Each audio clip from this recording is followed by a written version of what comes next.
This is the Regis home screen. It's quite familiar to everyone. So how do we get to our dashboards? So we start by just logging into Regis. On the left-hand side, on the sub menu, if you mouse over, you get your menu pop up, and we're going straight into dashboards. Now, certain research offices have custom dashboards created for them. So not everyone will have the exact same dashboards, but a lot of them are the same across the board. On the left, you have the different types of dashboards. I'll just zoom in a little bit. There we go. And just clicking on each one will take you to that relevant dashboard. We're going to start off with the ethics dashboard here. In this instance, what I've done is that I've mimicked Hunter New England Health Research Office. So what we're looking at is everything that Hunter New England would look at as a research office. This view would be pretty much the same for you. Now, the biggest benefit of the ethics dashboard are activity reports, and it lets you see at a glance what's going on in Regis. Now, the ethics dashboard and the site dashboard are pretty similar in their functionality, layouts, and buttons. So if you manage to master one, you will certainly master the other. So that's half your work solved. The ethics dashboard lets you see how many ethics applications were submitted in a month, or maybe even how many, for example, commercially sponsored clinical trials were authorized. And you could even go whittle down that information further and say, I want to see all the ethics applications submitted in the last 3 months. And I'll show you how in a second. Now, these dashboards aren't static. So based on user feedback, if you think there's some functionality you'd like to see included in the dashboard, feel free to put that forward at our user group sessions. And we'll definitely see if we can build that into the dashboards going forward so that the dashboards work better for you. Starting off, the most basic functionality is the dates filters, which is on the top right corner. I'll draw your attention just here where you have the little slider icons or the equalizer. If you click on that button, it brings up the dates. What I'm going to do is just quickly fast forward to Jan 2022 up until today. Welcome, Pamela. And I'm just going to hit the submit button. As you can see, the dashboard immediately refreshes and it starts to load all of the data that's relevant to that timeline. Now, each segment of the dashboard has its own maximize screen button, its own export button, just here. Now clicking, we have a master export button at the top as well, which at a single click gives you the option to export to a PDF, to a picture, or to Excel. And that exports all the data that you're currently looking at the dashboard into an Excel sheet that you can just play around with. Further to that, if you didn't want the entire dashboard, you could just pick a particular segment of it. So for example, down here in this table, the applications filtered list, I can click export and export to Excel and click the export button once again, and that will just automatically download the file here for me. Opening the file will launch it in Excel, which has a lot more capability for you to apply filters and tidy up the data and get ready for either printing or presenting. This is what the data will look like in Excel.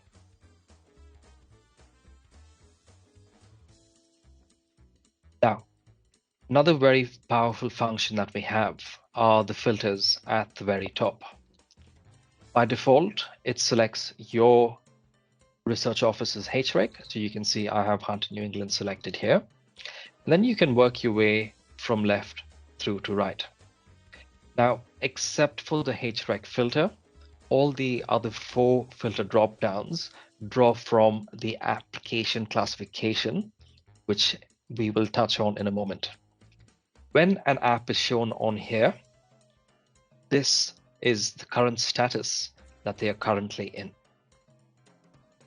Let's go to review pathway. Let's pick low or negligible risks, for example. And this is everything for the year 2022.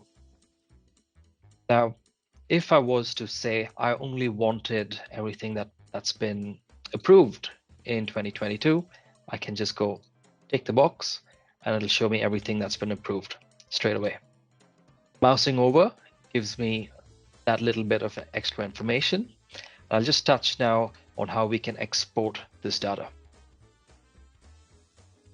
If I was to click the first row for Jan, that automatically applies a filter, and you can see that the red bar now has gray lines all across.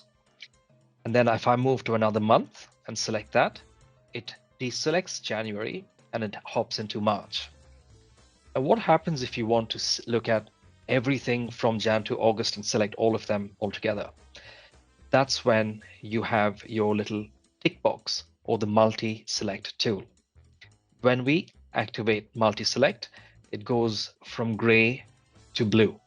So multi-select is now selected. And what that lets me do is now click on all the different bars that I have.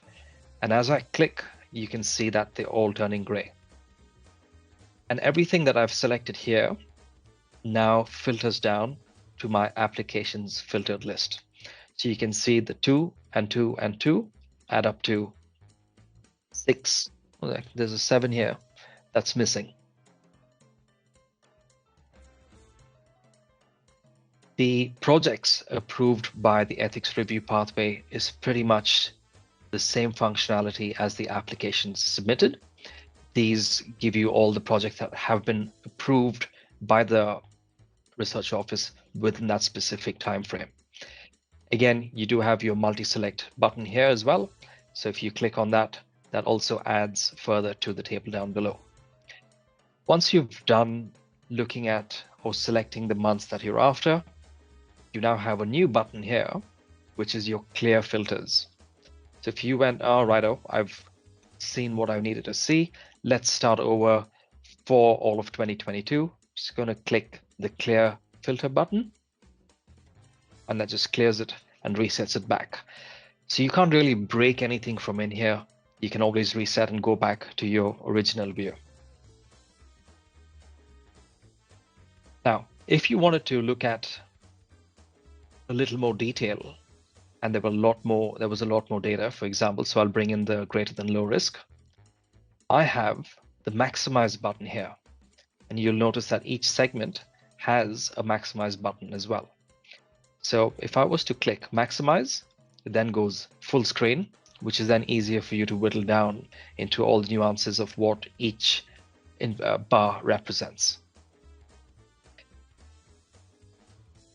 What we look at now is a quick example of how you can use the dashboard to report on a certain activity. Say, for example, we could go with the total number of applications received in 2022. So to start with that, at the very top right-hand side corner, we go to the little sliders, dashboard parameters.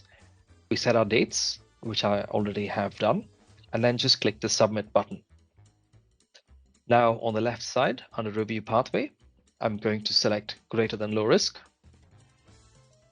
So it filters through there. And you can do the same for low negligible as well if you want.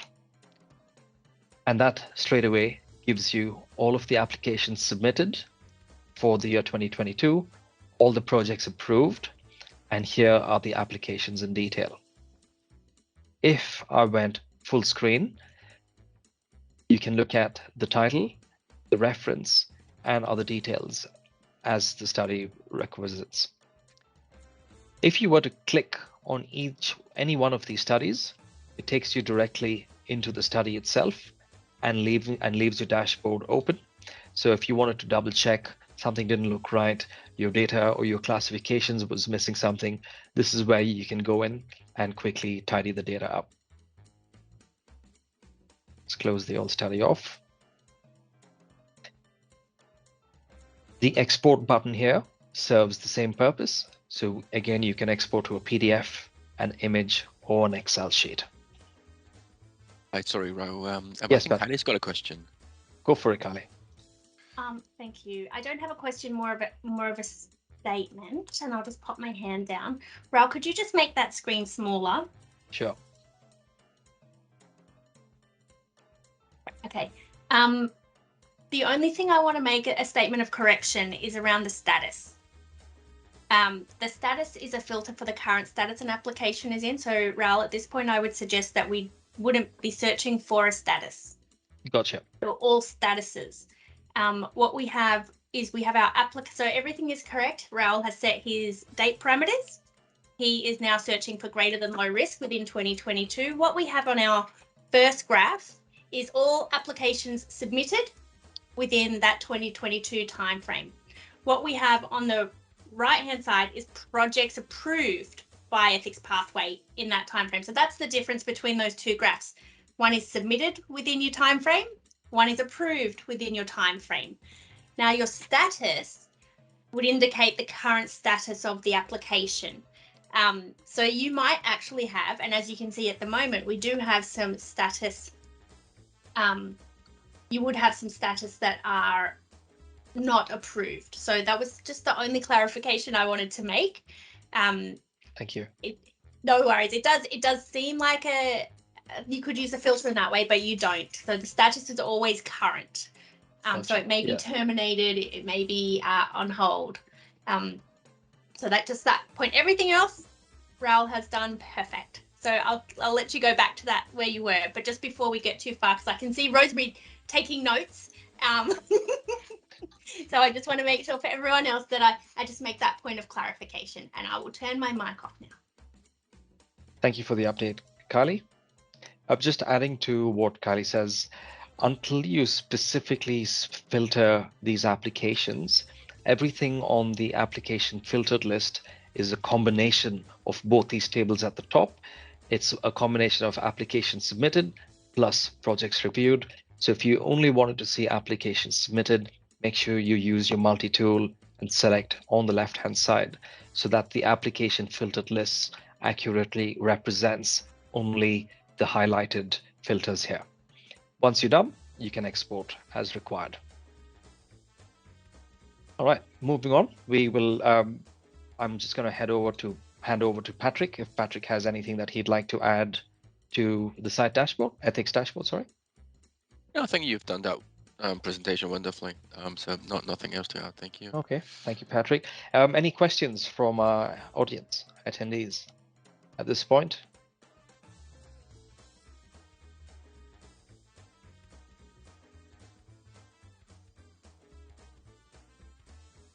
Thank you. Yes. Can I just ask a question? Hi, it is Mira from SCHN.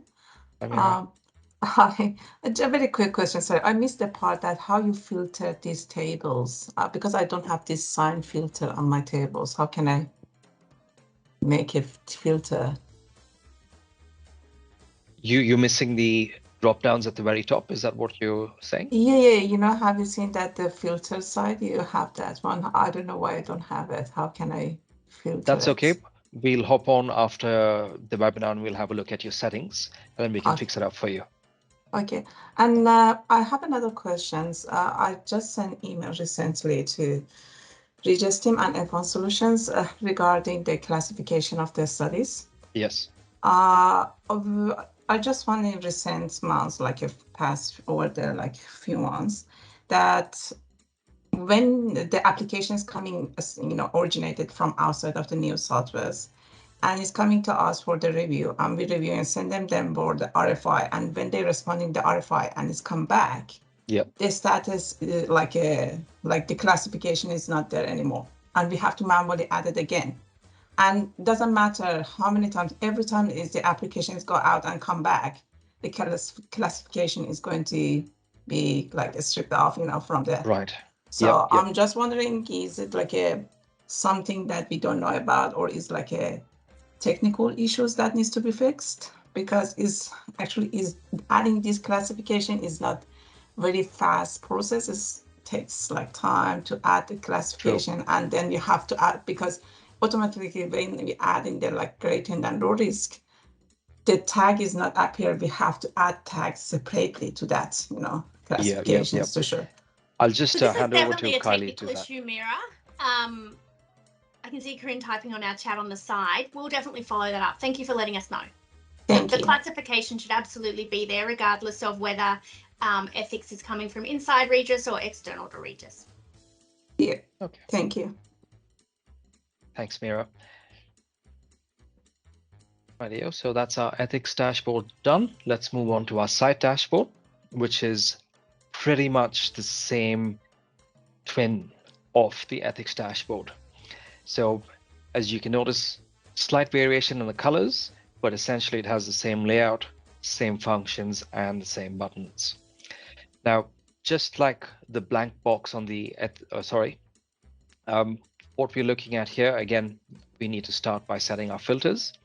So let's just do 2019, for example. Just going to hit the submit button here. And under the, let's start with the review pathway. Now, there are a couple of anomalies here that I'd like to point out because you may see it on your side in the near future. Generally, we only meant to have 2 review pathways, greater than low risk or low or negligible risk, but we have another greater than low risk here. So what's happened? If I zoom out a bit, you can see that one or a few studies have been marked under both review pathways. So that's why the dashboards picked this up and gone, some of the studies in here have 2 review pathways, and that gives you, the research office, the function to go in and look at what's happening to that particular study and get rid of one. We also have a little blank box here at the top, which shows no review pathway has been indicated.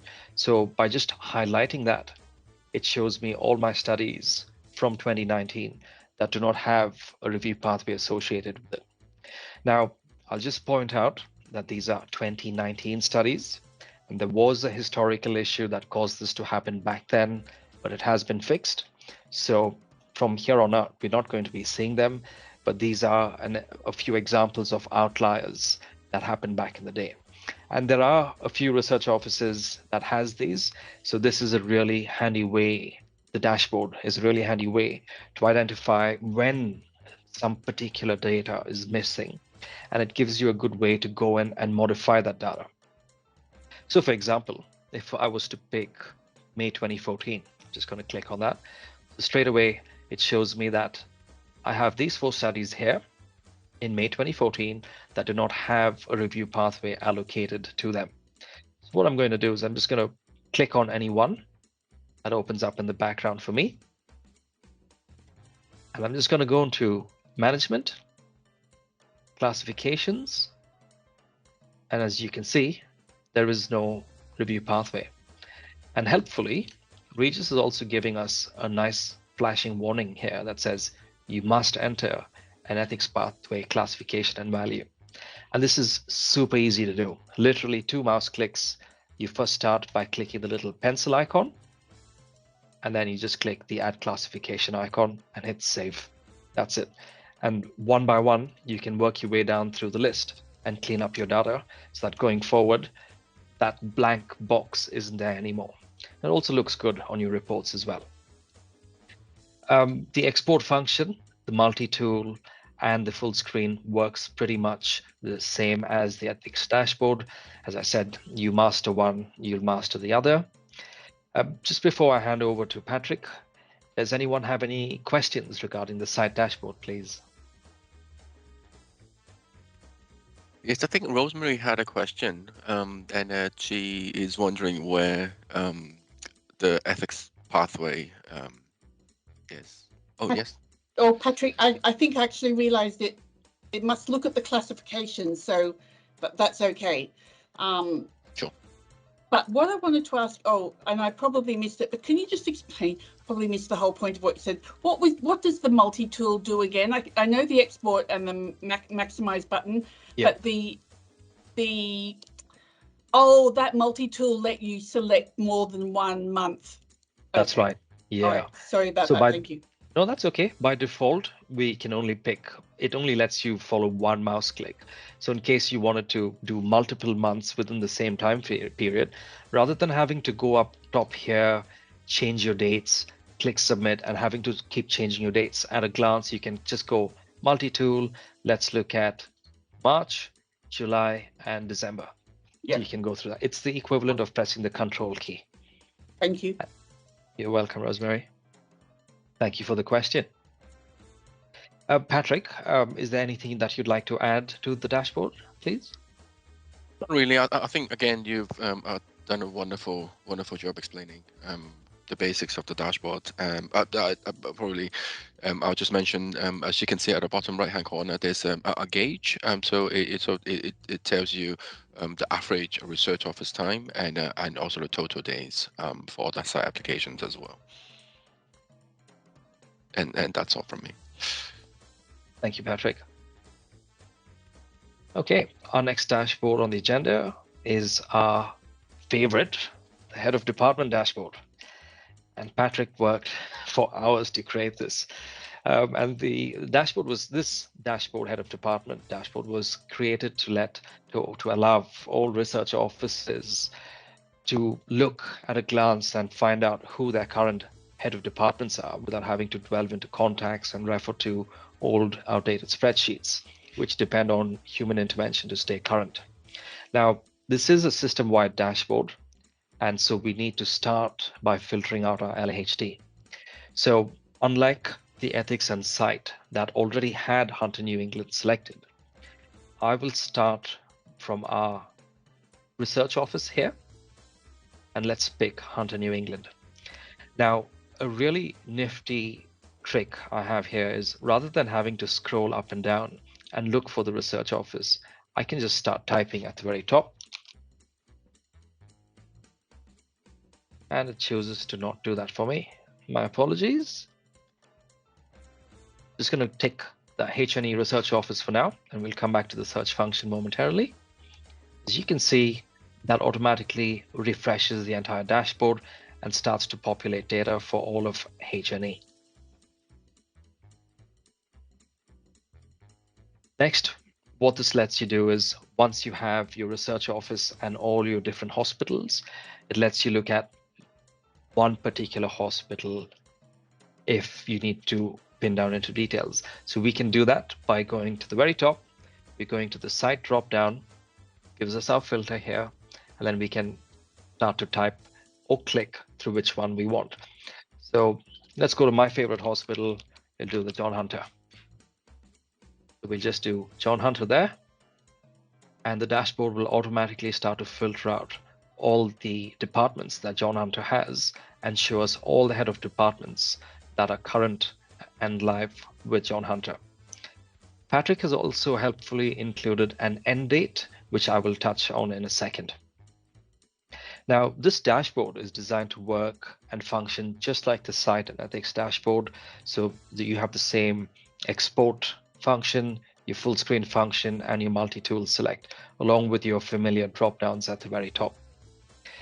Now, this contact detail segment at the very bottom, I'm just going to go full screen so you can see in detail, will show us all the names of the head of department, the email address, which department they are the current head of department for, and the site at which they're at.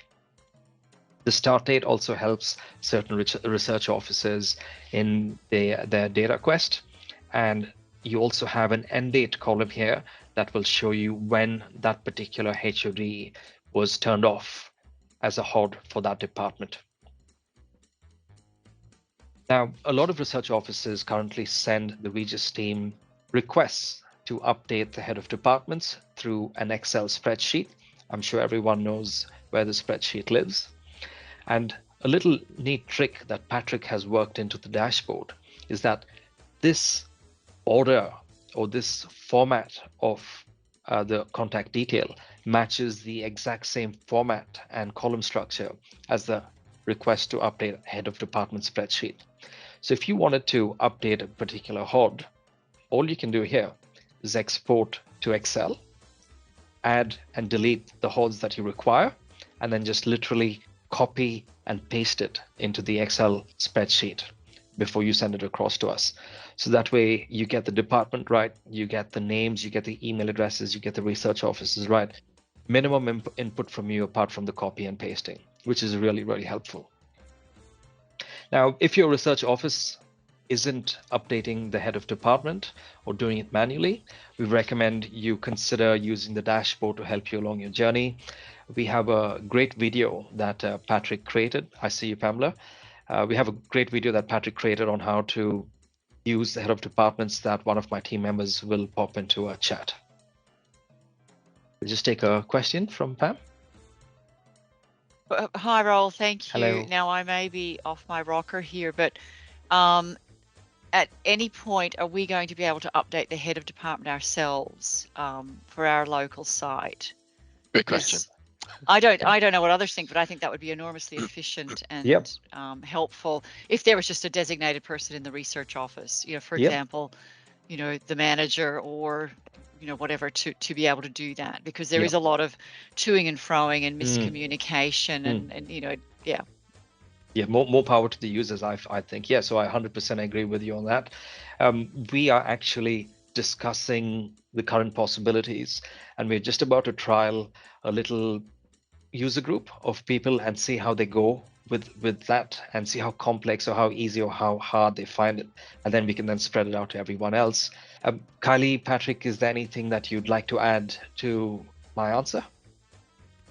No, I think you've answered really well. We are investigating through a small group, a small pilot to allow this. So we'll see how it goes, and we'll let you all know. Just to finish up on the head of departments, a lot of staff are interested in certain metrics within head of departments. For example, how long a particular or an individual head of department took to make or deliver their decision. We're in talks with the vendor, and they're about to start work on this function with a slated release date of early next year. So fingers crossed that works as it should. Patrick, is there anything else you'd like to add to the head of department dashboard? No, I think you've explained quite wonderfully, and probably just to add, we're always sort of actively working with the user group to see whether there are any functionalities that we could improve and probably give the research officers more control. The only problem or the reason why it has taken so long is because of different people sort of use different techniques, and they enter different information into the system, so that creates inconsistency. So that's one of the reasons why we are developing this training before we hand over slowly this control to the research officers. So thank you for your patience, and but we'll certainly let you know as soon as we have any updates as to the outcome of the initial sort of pilot phase of the training. Thank you, Patrick. Thank you. Will, you have a question for us? Yes, thank you. Just coming off what you just said in regards to that checking. So a project that we've recently done at SHN, we're trying to like every quarter sort of check exactly what you've just said, sort of what like which head of departments are sort of being stuck in the pipeline. Yeah. So in regards to what you've just said and with that functionality being added, what I found, which was really time consuming, was, for example, we'd find all the studies that were stuck pending HOD, and then I'd have to go through each single one to find the decision which was being held up.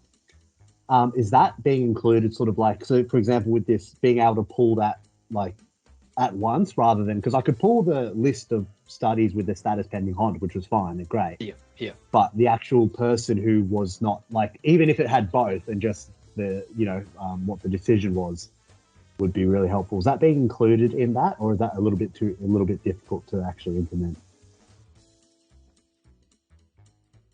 Well, thank you so. Yeah, sure. Thank you so much, Will. Yes, that is in the pipeline. So what I like to call that, it's like a code name version 2. It's just finding the time to work with the vendor to have that information included in the dashboard. So currently, what is available to us is the overall outcome of the head of department decision.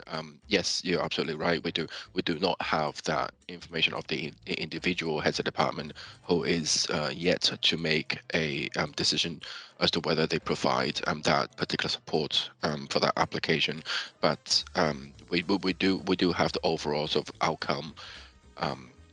A pending decision type information available to us, but in order to sort of drill down to the individual HOD, that'll probably be the version 2 of the dashboard.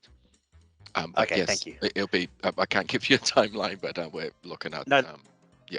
I've got a sort of system myself, but always if it can be quicker, it's always good. But thank you, that sounds good. No problem. Thank you. Thanks, Will. Okay, just keeping an eye on the time. I'll just move along a bit faster. Another dashboard you can get through on the left-hand side is the REGIS Live dashboard. The main objective of this dashboard is to help research officers manage their workflows of new applications. Like all our other dashboards, this dashboard updates every day. And what it serves is that at a glance, it lets you see where in the process every single application is. Patrick will follow through in detail with a few more scenarios after this. And we'll just start at the very top. As you can see, it follows the same design function as the other dashboards. So you have your drop downs at the top with your export and your full screen buttons. The first submitted lets you set your date parameters. So let's just say we can do all of this year. 2022, go for the last few months. And that will automatically apply your date filters just there. What you can then do is toggle, use your application type on the top right-hand side corner here. So you can do either ethics or just governance or site or governance, or you can keep them both here. And remember, even if you do pick just ethics, for example, you can then export ethics, clear your filter, select governance, export governance, so you have them both separately in two different reports, or if you so choose, you can have them together as one. Now, this table on the left shows you the most common statuses that are used in REGIS. The numbers at the beginning, 1, 2, and 3, and 4, is just the legend. The actual number shows up the top here. So if you mouse over, it says in progress, you have 6, we have 5 submitted, and 1 assigned to a meeting. You can mouse over just in the corner there, click and drag over if you wanted a little more detail, or you can choose to go full screen just like that. Now, since these are the most common statuses in REGIS, we've lumped all the others less common statuses into number 14. So you can see we have 4 that are not any of these five statuses shown on here. Again, what you can do is you can use your multi-select tool at the top. So if you just wanted to see completed HODs and submitted, you can select just that and then just choose the export button and go with that. What this graph serves is a consolidated graphical representation of all the applications and the relevant statuses at a glance. Now, this table here on the right-hand side, as always, looks better in full screen. We follow a traffic light system on the right-hand side, which shows us the days remaining. And this also aligns with the overview page on each application. When I say the overview page, I'm just going to pick any one of these here, bring it up. And once it loads, I'm just going to click on overview at the very top. And we should have a bar. There you go, metric, 3 days, 1 out of 90. And this bar here is the same one as the numbers here. So I picked 89 days, or was it, I think, 83? So that's how you can check. This is where the graph pulls its data from the application metric, just there. What this table also lets you do is to visually identify and action any applications that need a little push. So something that's getting really close to the end, it'll show up in red. At this point in time, we don't have any reds, which is great. And I'll just also draw your attention to the single blue that's stuck up here. We will only see this in ethics if an application has not been assigned to a meeting, or has been assigned to a meeting that's in the future, or it hasn't reached the submission closing date yet. Or in other words, the clock hasn't yet started for this app, so it's still green. Oh, it's still blue. Get smaller again.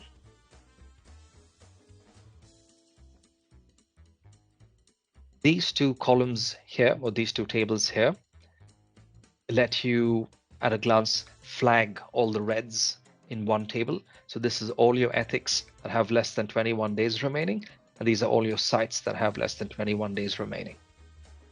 Again, you can just go full screen, and that's an automated filter. It's automatically filtered down those sites for you, those applications for you. Now the progress report dashboard, I'm just going to pass it on to Patrick for him to add anything that he'd like to at this point before we take questions. Sure, no problem.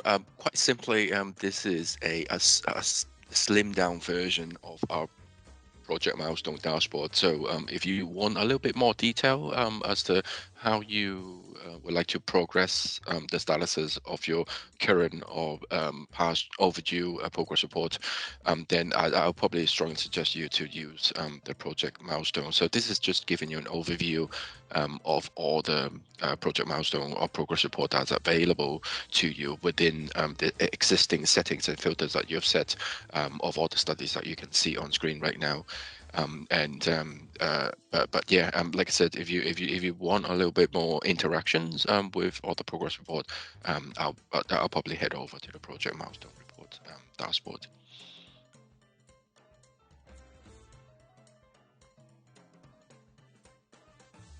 Yep, that's it from me. Thank you. Thank you, Patrick. Any questions from the audience at this point about the Regis Live dashboard?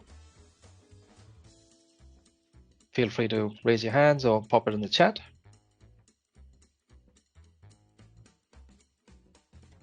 Just give everyone a few seconds. Will, hello. Sorry, me again. Please. The days remaining, that's synonymous with the overview page on that particular project, or is that because I know the overview page can be a bit touch and go at the moment. I know that's work in progress. So is the live dashboard a better reflection of the days remaining versus that overview page? It's actually the exact same calculation, Will. Right. Okay. So with ethics, it's pretty bloody spot on. With governance, it's always tricky, but we do find that we're at about over 80% now. So there is some more tweaking that we're still having to do with the vendor, but it will match up exactly. It will match up exactly with the overview page. Okay, thank you. Much appreciated. Thank you, Will. But yet again, if you spot any inconsistencies, you're welcome to send an email to us, and we'll investigate further. Certainly will. Yep. Thank you, Patrick. All right. Moving on to our very last dashboard is the project milestone dashboard. Again, the same thing. You access it on the left-hand side menu. As you can see, most of the buttons and the functions and the filters look pretty much the same across all the dashboards. The big difference that I like personally is that I get to pick my years up front and center just here. So when I start, I can pick my milestone due dates here without having to go into the sub menu. And I can also filter my ethics expiry. So for example, I'm just going to do, I wanted to show me all my milestones that are expiring and that have expired in 2021 and ethics that have expired in 2021. And here under my organization, let's go with Hunter New England. HNE have a few mental health and other sites. So I'm just going to pick one of these. Here we go. Have progress reports. Great. Now, the objective of the milestone dashboard is for you to monitor progress reports with the option to monitor other milestone types as well. When I say milestone types, I'm referring to this drop down here. So not only do you have your progress reports, but your first patient in and your COC, for example. It also lets you see your milestone reminder counts, and it is more of a management tool rather than a daily monitoring tool, and it lets you, or gives you the ability to follow up with the researcher while looking for overdue milestones. Now, the date function, as I've mentioned, is up front and center. The filters at the top let you specify the data that you'd like to see. As you apply your filters at the top, the table here and this segment, application details, automatically update to show you the data based on the filters that you have selected. All of your details will be at the bottom here, and you'll notice you still have your multi-tool, your export, and your full screen. If I go full screen down here at the application details page, the most critical one here, I'd say, is the ethics expiry column. So when you look at the ethics expiry, it lets you know at a glance which of the pending apps need your focus. And because if ethics has expired, it then lets you, as the research office, determine what milestone status you need to set without waiting for the researcher's input. You can also look at the certificate of currency and the first patient in milestone as well. And another great advantage, and Patrick has recently just put this in, is that he's included the email addresses as well on here of the various people and the contacts under them. So if you wanted, you could then export to Excel. And once you export it to Excel, you could then use that list of email addresses to use a mail merge in using Outlook and then just email everyone directly at one go. Patrick, was there anything else you'd like to add to the milestone dashboard at this point? This one probably not, but remember there are a lot of useful filters up the top. For example, the contact type, and you can select whether the application that you want to see on the project milestone dashboard, whether the study was actually migrated into the system. So you have that sort of option for you to select to further filter down the correct list of applications that you, milestones that you want to see. So yeah, try it and let us know if you find it useful, and give us feedback. Great, thank you. Kylie? Will was first. Sorry. Yes, Will, over to you. Have I left my hand up from the last time? I apologize. That's on Okay. me. Sorry, No everyone. worries. Sorry. I'll jump in then. So I don't know if many of you are following along in the chat, but Tina did ask a question, and I thought it's really timely just to bring it up now, around the plans to turn on the milestone reminder emails again. We do have a plan. And as I've said in the chat, it's a beautiful plan. And we're just working with the vendor right now around dates.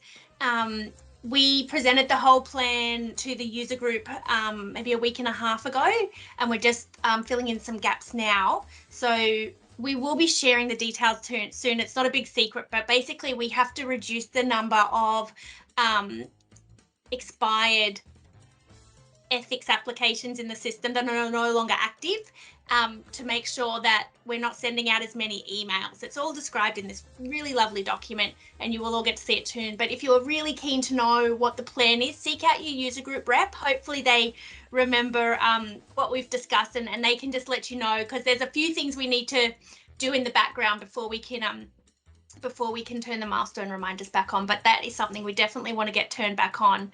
But not only is it just about turning on the milestone reminders, it's about using the system to monitor the overdue milestones and make sure we're not getting to a point where we've got 20 milestone reminders, because at that point I think they're probably not going to answer. They're not going to be submitting the milestone. So we're looking at using the system better to clear out inactive studies.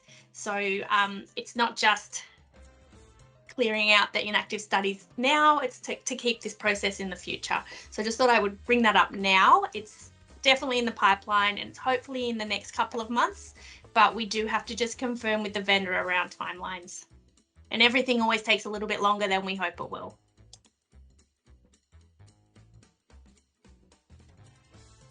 Yes, but we will get there, Kylie. We will get there. Thank you for that. I'll throw the mic out onto the floor. Anyone in the audience with any other questions, comments around the dashboards at this point? I will.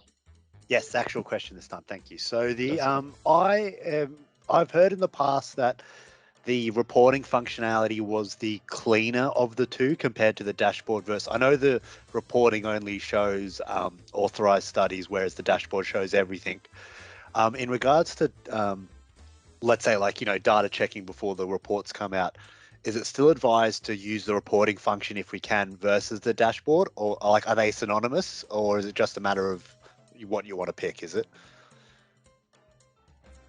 I'll let Kylie get that one. I'm like nodding and shaking my head along. I don't know if you can see me, Will.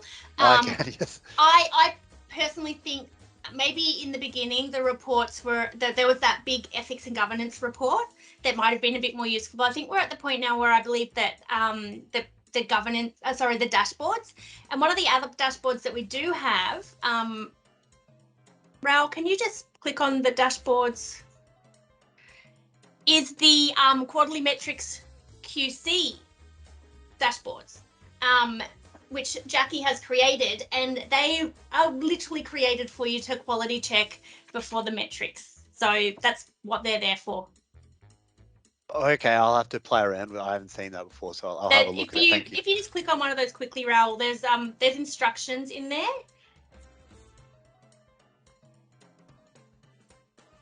So there's all instructions in there, and it shows you how to, it tells you how to go through it and use it. We can, if we have the want and the interest, we can ask Jackie to do a webinar or another webinar on how to use these dashboards as well. Okay, thank you. No, that looks pretty comprehensive, so thank you. I'll look at that at my own time. Thanks. Kylie, just following up on Will's question, is the metrics manual applicable to this dashboard at all? Or would it help if we linked it? Look, what I will do is I'll pop a link of them for the metrics manual into this chat, so you've all got it. Yes, quarterly metrics manual, they are 2 peas in a pod. Great, thank you. Patrick, over to you. Yep, no problem. I'm hoping I don't need to introduce myself, but for those of you who doesn't know me, I'm Patrick. So the REGIS technical SME. So hoping after the last 45 minutes of Raoul's presentation, that you know what dashboards are available to you and all the wonderful things that you can actually do with them. So probably for the remainder of this webinar, for the next 6 minutes, I'm hoping I won't be going over our meeting time, is to run through a couple of use cases and scenarios and allow you to ask any questions that you may have. I'll be mainly going through this particular REGIS Live dashboard and also the project milestones as well. Probably before I start, I'll probably give you a bit of technical background. So for our REGIS Live dashboard, there are a few styluses that are not, or they are actually excluded from the live dashboard. They are as the following. You don't need to jot this down because this session is actually being recorded. So just FYI, the following statuses are excluded. So for example, applications that are approved, authorized, approved with conditions, authorized with conditions, not approved, not authorized, closed, abandoned, completed, declined, deleted, migrated, suspended, or halted. So these are the statuses that we didn't think it would be of interest to you to look at when you're managing your current active studies. So these have been excluded. So I just wanted to get that out of the way in case you were wondering why are we only seeing a certain status and not the others. So and another reason why I'm showing you my view of the live dashboard because I'm one of the administrators, so I can see everything in the system. So you probably see I have got a lot more legends at the bottom of this graphical representation of all your applications that you're currently managing. So it ranges from in progress, completed, pending, hot, all the way till terminated, and also number 14, other statuses. So the other statuses actually a picture speaks 1,000 words. So let me just click on the very last bar chart here. So the other statuses may include ineligible, decision pending, what else do we have? Approved with conditions. Also terminated. Because I'm actually showing all the statuses on my screen right now, but but any other statuses that you have available to you to further filter down to what you want to see, you can click on this particular drop down here. So one of the reasons why I wanted to take this opportunity to run through some examples with you is because we get asked a lot of questions. So the questions we get asked the most usually starts with how could I? So how could I generate a list of X, Y, Z filters, conditions, classifications. So what I am going to be doing is to run through a few examples with you.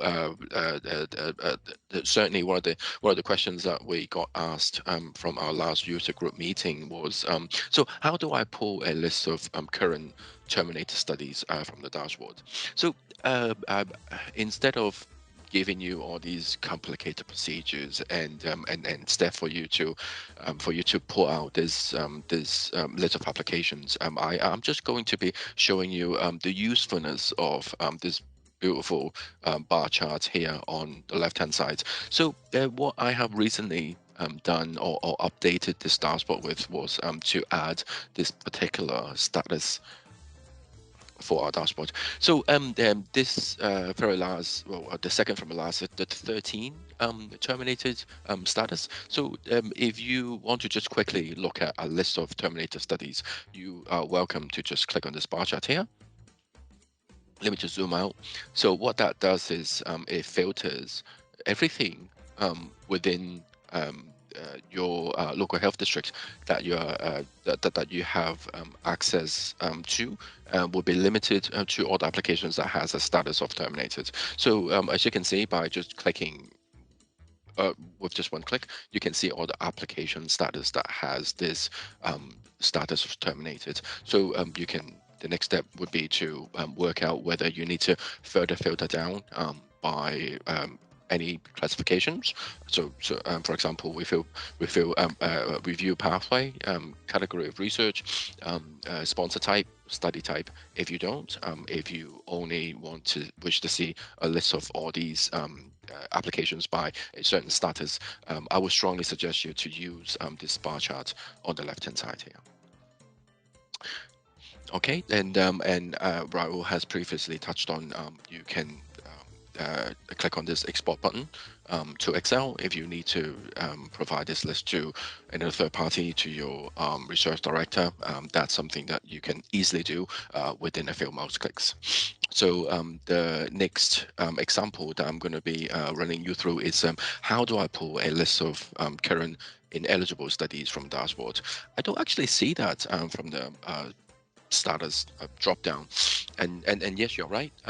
What you can do is although it's not available from this bar chart here, what you can do is use a status drop down.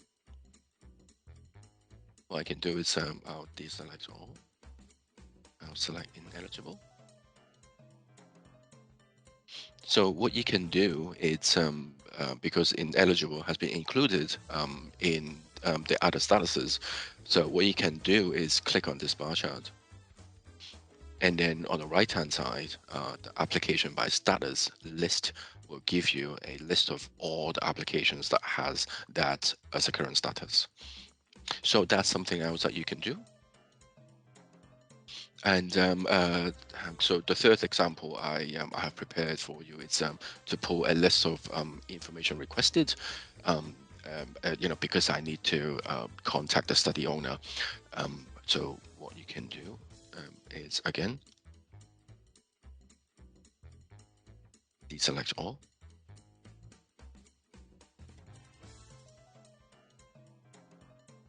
And with just a few clicks, you are able to get a list of all the applications with that particular status.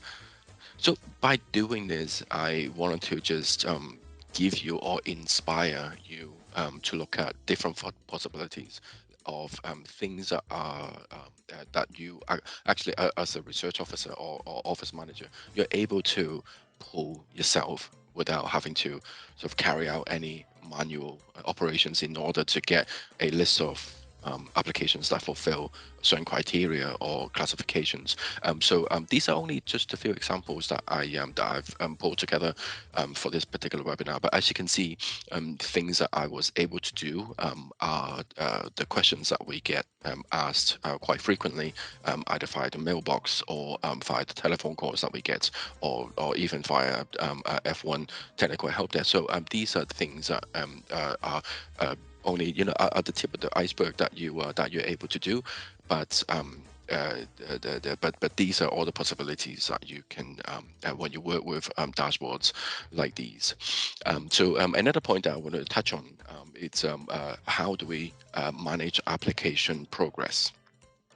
So in order to manage your day-to-day operations, or to work out what do I need to do when I see a certain application process progress for my applications I'm currently managing, is to look at all the available information for you. So for example, the first one I want to run you through, it's I would ask myself a few questions. So for example, how do I manage, because the days remaining for the application I'm currently managing, they always sort of exceed the metrics benchmark. What do I do?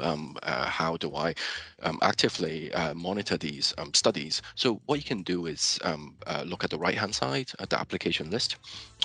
As you can, I think Rahul has previously touched on earlier, is the last column, the days remaining. So what you can do is you can actually sort this by ascending or descending. So this is to give you a sense or an overview of how many days are actually remaining before I actually hit a particular benchmark. And by looking at the traffic light, you can easily work out whether I need to take some immediate actions, or whether I need to plan, in 7 days, in 2 weeks, possibly I'll need to get in touch with the researcher, whether I need to get in touch with the Horde, or whether I need to get in touch with the CE. So further, apart from looking at the days remaining, you can use the same technique by sorting the researcher days. So how many days has a researcher been requested further information? So by sorting this and combined with the application status, you can see for any given application, they have been set at a particular status for how many days, so that you can take appropriate actions. So not only limiting the researcher, but you can actually see the chief executive, how many days it has taken for them, because I have actually requested my CE to provide that authorization for my application. So what do I do? How do I actively monitor them? So these are the one of the few things that you can do. Oh, sorry, I just noticed your hand, Will. Yes, go ahead, Will. Did you have a question? Oh, no, that's okay. I can ask it after you're done. Is it all right if I ask it now, or do you want me to wait? No, sure. Yeah, ask away. It's fine. So that days remaining, I assume it's similar to what we spoke about before, where you said, right, where the governance calculation is still being tweaked a little bit, because I know the overview page is not, it's like it's a good estimate, but it's not exactly right at the moment, if I'm correct in that regard. Yeah. So I assume that's still based off that overview calculate. It's the same calculation. So yes. Is it better for governance to use it as a rough estimate, but not as a be all end all, or is it still how strict should we be using that in regards to? I just know that the governance calculations are being slightly tweaked, if that makes sense, for the reporting stuff. Like if we calculate it by a timeline, it's still fine, but the overview is still being slightly optimized, if I recall that correctly. So I'll step in here. So the total the total time is pretty spot on, and then the days remaining is just minus total time. So I just need to make it a little bit bigger. Is that total time being showed on the? Is that the total STE time that that table? Yeah. Okay. Okay. Yep. So that for ethics, those two should equal what is it, 90, and for governance it's 90. 60. I think so those two are just they're pretty spot on. And yes, it should be. You know, I wouldn't die by this dashboard. You know, I wouldn't fall on my sword for this dashboard type thing. It just gives you an understanding of the workflow of where you might want to put in some attention. You know, that it shows you potentially where something may have fallen through the cracks. And I don't think that happens as often anymore, but when Regis first came in, a lot of people worried about things falling between the tiles. And there's still, you know, a potential that happens. So it gives you an understanding of where it is in the process. So if you're looking at all of your statuses, for example, and Patrick, can you just take that filter off for the status? So it's an overview. Yep. Just to give you a feel. So, you know, you've got all these projects in all of these different status. But, you know, you could have one sitting in progress that really needs attention and you really need to get onto the researcher. And you could have one that's sitting pending CE and you've got, you know, 20 days. So when you've got this overview and then you're sort of looking by your days remaining, it gives you a bit better of an understanding about where you might want to focus some attention today, tomorrow, next week. Yeah, so could I, Patrick, if you could just stop moving it for a second, because I want to just say, so for example, that one that's right at the top there, the 02970, I just want to make sure I'm reading it right. So it's been in the system for 375 days, or is that since it's been like metric valid, or is it like, so as soon as it's metric valid, that count starts, or is it more of just a general? Sorry, I think Kylie's. Okay. But do you know the answer to that one, Patrick? Yeah, sure. The total STE, it's the total submission to authorization. So obviously, because we're looking at live dashboard, so it's up to whatever current status the application is currently sitting in. But the most accurate would be once the STE has been authorized. This number represents from that submission to the very end. So then in that regard, then that 300, like let's say, you know, it sat with ethics for 6 months and was never authorized till then, that count would not start until ethics authorized it, even though the STE would be sitting there. Okay, perfect. And so so that's total, but then you've got 2 with RO. That means that's how it counts to the research office. Yeah. Yeah, and then you got 328 days. But then what are those and then the missing days would be researcher? So because how that doesn't equal the 375. What's the missing number there then? Look, I think that's more what's being tweaked at the moment is the right. Okay, perfect. Okay, thank you. There could be, look, we're looking at one from 2020. It could be counting that it's been sitting with the head of department for longer because of the way it's submitted. That's the breakdown that's being tweaked. Right. Okay. So the total time and then that other, they're pretty solid. It's just those other bits. You'd mostly just look at it and go, oh, wow, 375. I better have a look at this one. Okay. Yeah. Okay. Fantastic. Yeah. Thank you. Perfect. Thank you. Thank you so much for your question. So in order to sort of provide a bit clearer as to what to do in order to have your application status right, and also looking at which column as the best combination when you are investigating a certain issue would be, for example, we were just talking about the hot day. So I'm sorry for scrolling and making you dizzy, but I was trying to show you an example of what or how you can investigate a little bit further. For example, if we are looking at completed pending hot, you are trying to investigate, you know, why or how many days has a particular outcome has been sitting as completed pending hot. So what you can do is firstly you select that particular status, completed pending hot, and then the second thing that you can do is to sort by this particular column here. So and right now, although yes, we've just discussed this with yourself, Will, this is the part where we're still tweaking and you know, to make this number a little bit more accurate. But use this as a guide.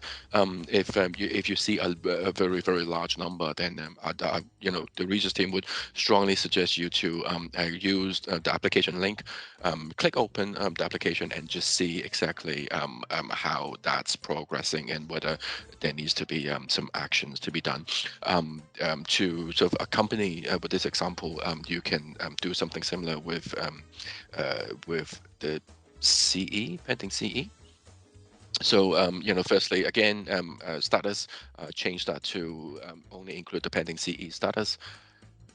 And then what you can do is to sort by the CE days. So if you have, you know, you've been noticing for a particular application that has been sitting, or the days has been increasing within the pending CE status, maybe it's time to you know, notify, or you know, give the CE a call. You know, that's been sitting with you for quite some time. And I don't know your process. You know, every research office works a bit differently. But if you have your policy and guidelines as to, you know, what to do and what not to do when an application has been sitting with someone for such a long time, then it might be time to have to decide whether you need to perform that particular action.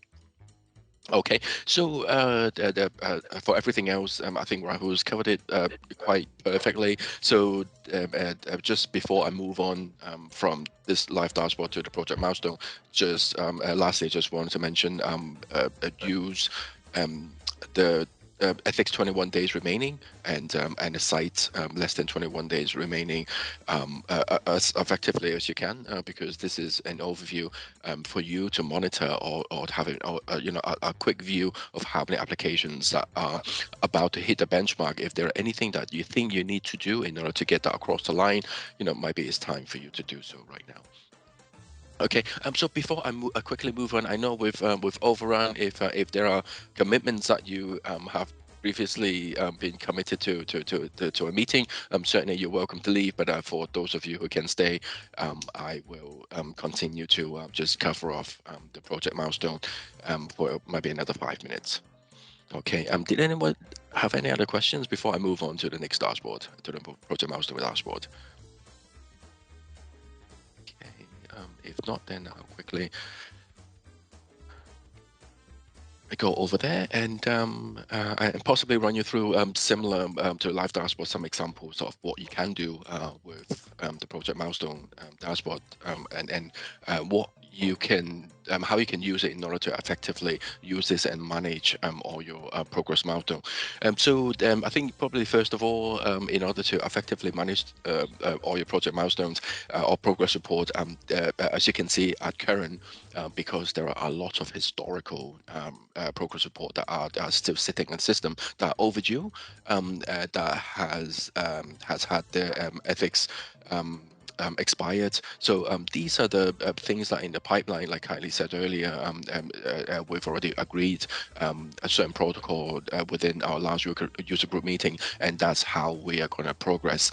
But in order for you to effectively manage, I will just run you through some examples as to how to effectively use this. So what I would, if I was a research officer, what I would first set up using the filter would be using a milestone type. I would select progress report.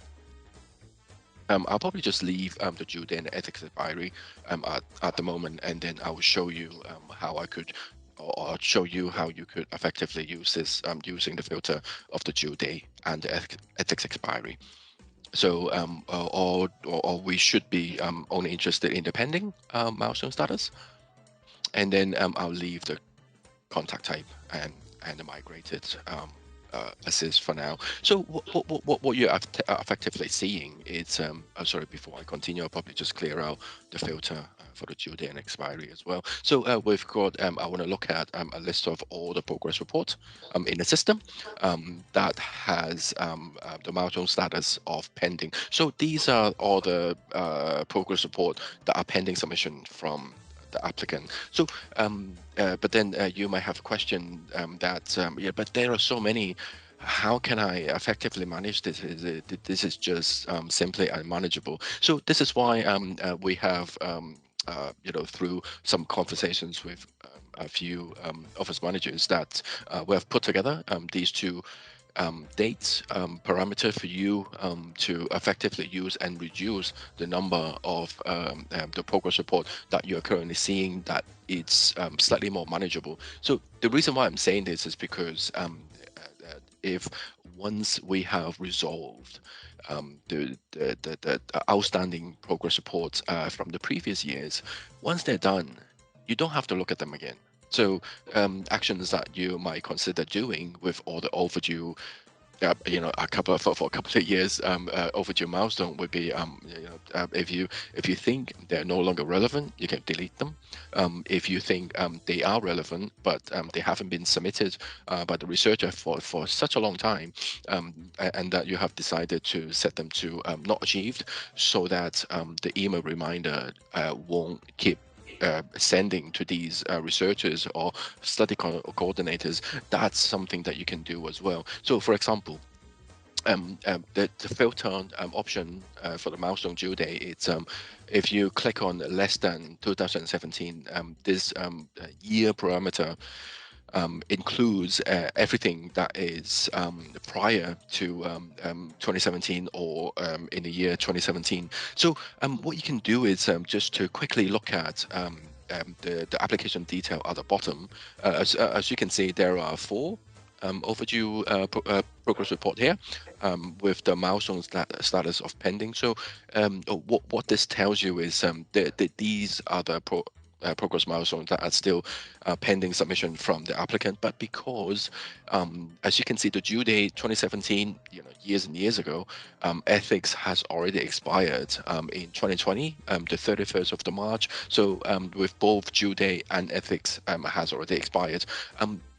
You just need to ask yourself, are there any policies and guidelines that with these conditions met, especially the ethics has expired? Do I delete them? Do I change the status to not achieved? And also, do I set or change the ethics application status to another status? Just on top of my head, for example, do we set these ethics applications to terminated? It's not a must. It's not a hard set rule that you must do this. But these are the things that you can begin to think about as in the future.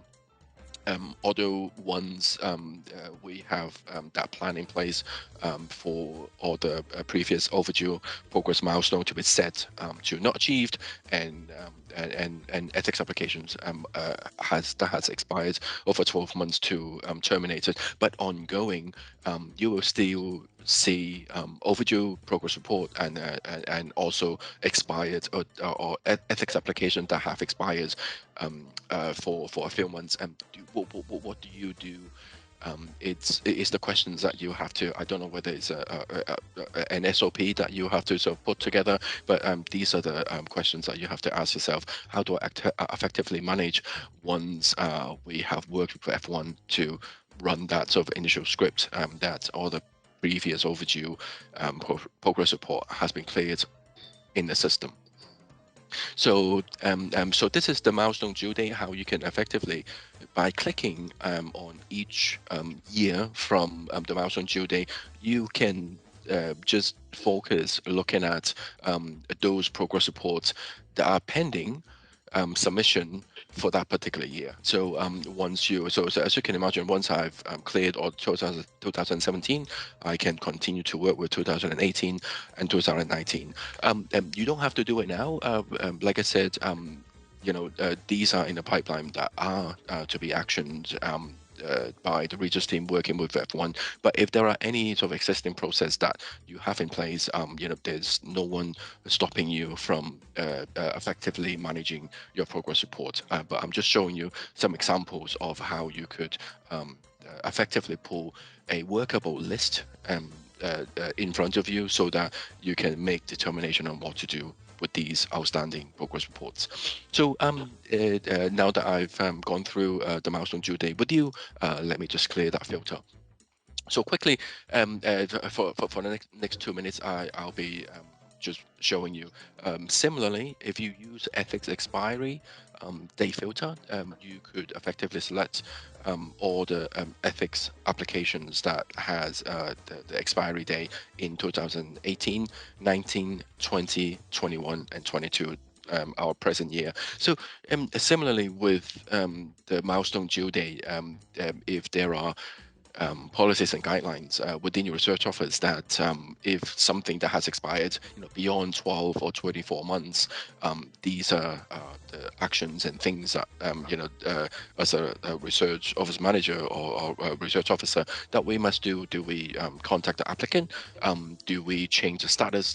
Do we effectively just delete the progress report from the system so that the email reminder count, this is the last column at the end of this table, what do we do when we have this data available to us? So what we can do is you can similarly to how I've been working with the milestone due date, you can select a particular year so that you have just one workable list that is more manageable for you to look at and to perform actions with. So that you're not just looking at everything that are available to your research office. So the reason why I'm running through this example with you is to give you some ideas and giving you some techniques as to how you could change different filters into making a list that you can work with. If you have any questions, or if you think, well, Patrick, thank you for showing me this, but can we do that? You are welcome to contact the Regis team or contact myself, Ro, Corinne, and Kylie, and we can discuss further. But we believe what we have designed into the dashboard right now at this moment, you have all that tools available to you, and I don't want you going away thinking we don't have the capability of pulling a list from a system to perform XYZ. We believe we have built various dashboards in order to assist in your daily operations. So if you think I've tried it, the Regis team, I've tried this, tried that, you're just not giving me what I need, and then you're welcome to get in touch with me. But otherwise, if you have any other questions, you are welcome to ask. So it's open to the floor if you have any other questions. So, oh, sorry, Will, you've already got your hand up. Apologies. Sorry, Hello, no, just because literally when you said question, I just had one last one. Sure. That functionality thing, I just want to know, because I assume some other research officers might find it useful if, like, for example, you got 4 different governance officers, they all deal with their own studies. I know tags we're trying to move away from, but like, for example, before you're saying, okay, you pull what studies are have just an RFI has been sent, and I know that in the system, like from the timeline, it'll say that this has been done by X user. Is it difficult to pull that into this sort of dashboard mechanic? So like you could pull that and then it'd have like as one of the columns who was the last user that initiated the change of status, if you sort of get what I'm getting at? Right, by which RDO who has performed that action? Or yeah, just even user. Like it isn't like, I'm more just thinking, so like you could like that step further where you go, okay, it's like I'm thinking from a manager perspective, you go, okay, I want to have a look at all my RGOs and how they're, because I know like there's the bulk that have been sent, great, but then if I could break it down further and see, where is that something that's possible? I'm not familiar with the software part of it, so I don't know how difficult that is to implement, if possible at all. No, that's a good question, and I can't say for 100%, but I believe it's possible, and again, similar to the head of department individual decisions, we'll absolutely discuss that further. Look, I hope you guys found this really interesting. I hope you found it useful. We think the dashboards are a really useful tool for you to be able to manage these activities. So if you have any questions, please let us know. Patrick's always looking at ways he can improve. And if you have any questions on how to use the dashboard, please just let us know. Send it through to the Regis inbox, not to our individual emails. But we also have our quick reference guides, which I've put in the chat. We've got the videos from previous webinars we've done, and we'll have this webinar up on YouTube as well. And you can just come through to the scenarios at the end if you need. And that's it. Thank you so much for your time today, guys.